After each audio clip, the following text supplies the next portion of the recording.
Is worrying weighing you down? Well, let me help you rise up.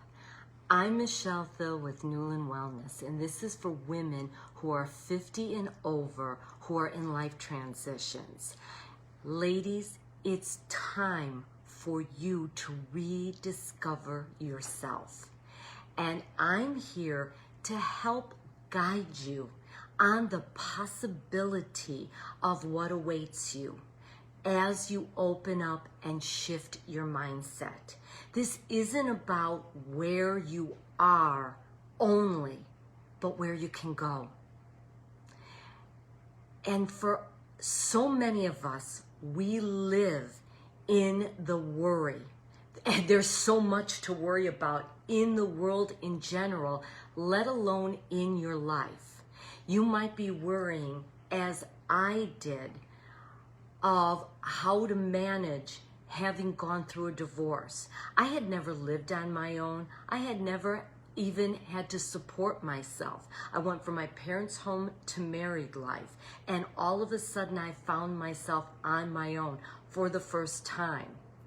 You might be somebody who has lost a spouse, or maybe you're still adjusting to the empty nest life you now have and reconnecting with your spouse and reconnecting with yourself in this new phase of life. Or maybe you've had a career pivot where you no longer hold that job and that role that you held for so many years. All these roles we hold as women, and now we worry with those being gone, or where the focus isn't on our little kids anymore, or maybe even aging parents or a spouse. I don't know how to do me. So let's talk about the worry that we go through and the thoughts you might be having. I don't know how to handle this. I don't know what to do. My best years are behind me. What if I don't ever feel happy again? What if I make the wrong choices? All those thoughts that can go through our minds and make us worry and worry and worry. And the more we worry about what we put our attention on, our focus on, the energy flows. So all those type of thoughts just keep us stuck and small in that place, kind of paralyzed with fear. And I'm here to say, if I can shake it off, so can you. I grew up as a worrier from parents who worried. And I'm here to say that instead of expecting struggle, let's start to expect success. It's doable. You can train your brain and rewire your thinking. It's neuroplasticity to then help yourself create the feelings and then the actions to move forward instead of staying where you're at. Because where you're at obviously isn't in a place you want to be, otherwise you wouldn't have connected with me. So let's talk about a few ways. And by the way, I also want to give credit to Mike Dooley. He's the person that I heard with the term reverse worry or worrying, and he deems himself a big worrier as well too, and realizing worry doesn't get us anywhere. And a lot of times we worry about things that never happen. I used to even worry when I was feeling happy that what if that shoe drops, right? When's that shoe gonna fall? It's amazing how we're wired to focus on the negatives of things. And I want to help you rewire to focus more on the positives, to be more optimistic instead of pessimistic. Because in doing so, when you change your mind, you change your life.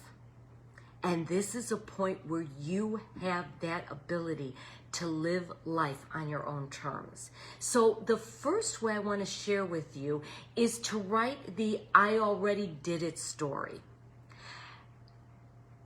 You think of all that you're not sure about at this particular stage right now. You know, like I said, for me, it's been almost 10 years now that I've been on this journey myself since my ex left. And in the beginning, it's just like I never lived on my own. I never had to support myself. We had to sell the house. I had to find a new place. You know, I hadn't lived in a condo before. I've been in houses. How's that going to go? You know, all the worry. And instead, rewriting it to setting the intention of already being there. That, you know what?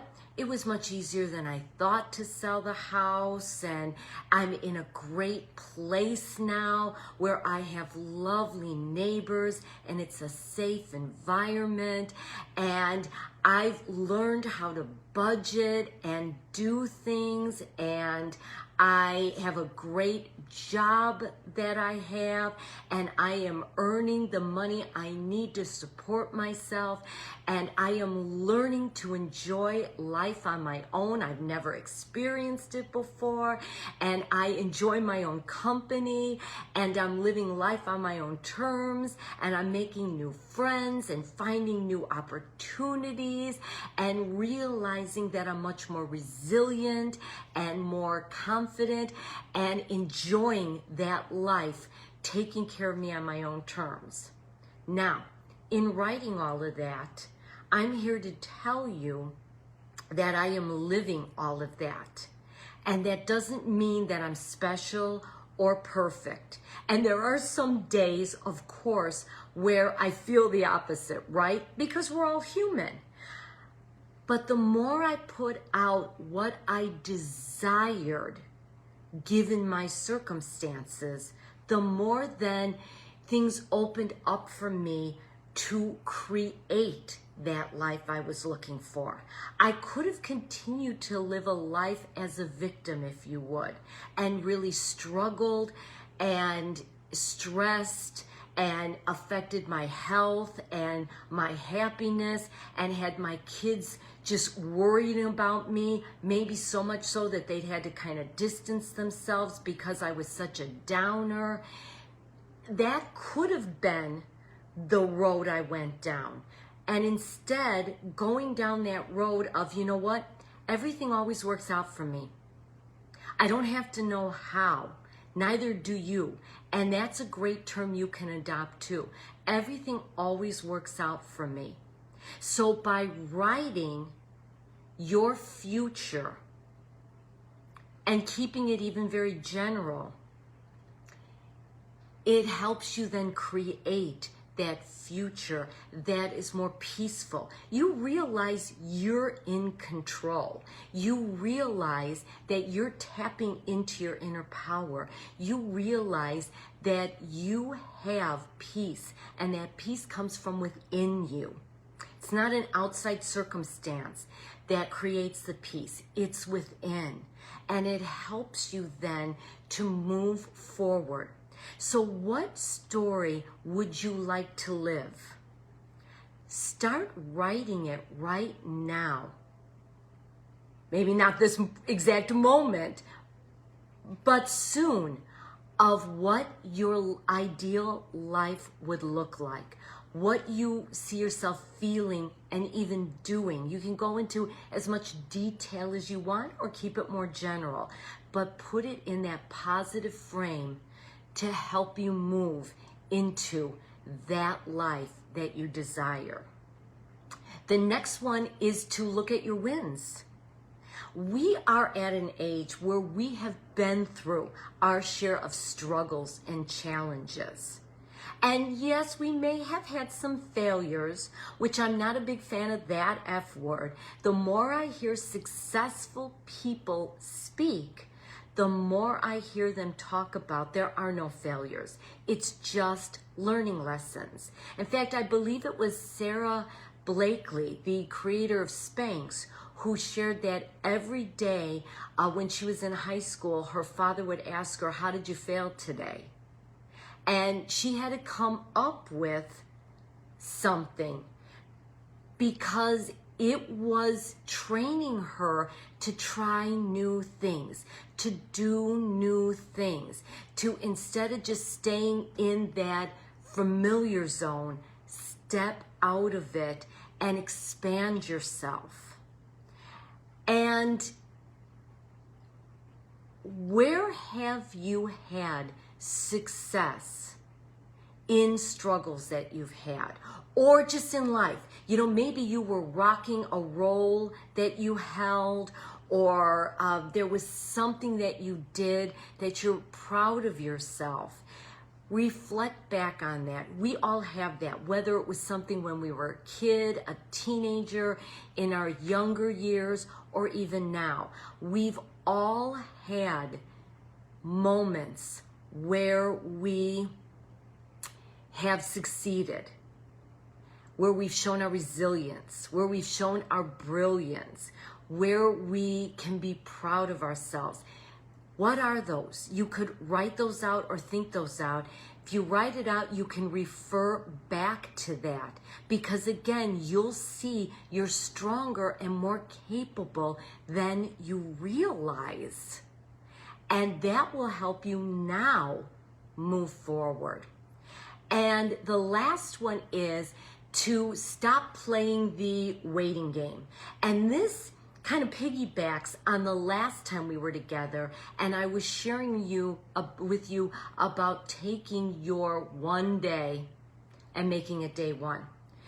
Stop waiting for that perfect time, because there is no perfect, but you can create what you desire. So if you're looking to meet new people, get out there. Join a class or start that hobby. Maybe you volunteer for a cause that you love and you start meeting new people. One of the ladies that is part of our newbie group moved to a new neighborhood, and her thoughts were, in her old neighborhood, there were a lot of get-togethers with neighbors. And you know, instead of her waiting to be invited, she was the one inviting the neighbors over to her house. She was creating that environment that she desired. You know, maybe it's you creating a new career because at this stage of life you'd like to reinvent yourself, or maybe you financially need to do so. So what steps can you take forward? Is it putting together a resume? Is it putting together a business plan? What is something you've always loved to do? How do you now step into that and actually do it? It starts with just planning and taking one small baby step. I'm not asking you to take huge jumps. It all starts with little steps at the time, because then you start realizing that you have more courage, that you're braver, that you're smarter, that you're more resilient. Again, that you have control over your life more than you've been led to believe, more than you realized, that you have an inner power you can tap into. And when you do, you find peace and you stop worrying. You reverse that worry and you start seeing the possibilities instead of the roadblocks. Again, I understand you might be at a space where you're scared and uncertain, and I was there once myself. And I have my days where I still am. But I want us to see what's possible, what could be, instead of just what is. We see what is. I want you to see past that, and you can create the life you're looking to live. one baby step at a time. And if I resonate with you, please like, follow, subscribe for more. Maybe you share this with somebody who could use some uplifting. And if and when you're ready, if you've been with me for a while and you're looking to take that next step, I do have a monthly membership called Newbie. It's all about a new way to be. Because ladies, we're in this stage of our lives of rediscovering ourselves and who we are now meant to be at this stage. And let me tell you, I believe in you. You're someone who's gonna rock it. I will be with you later this week. Until then, be well.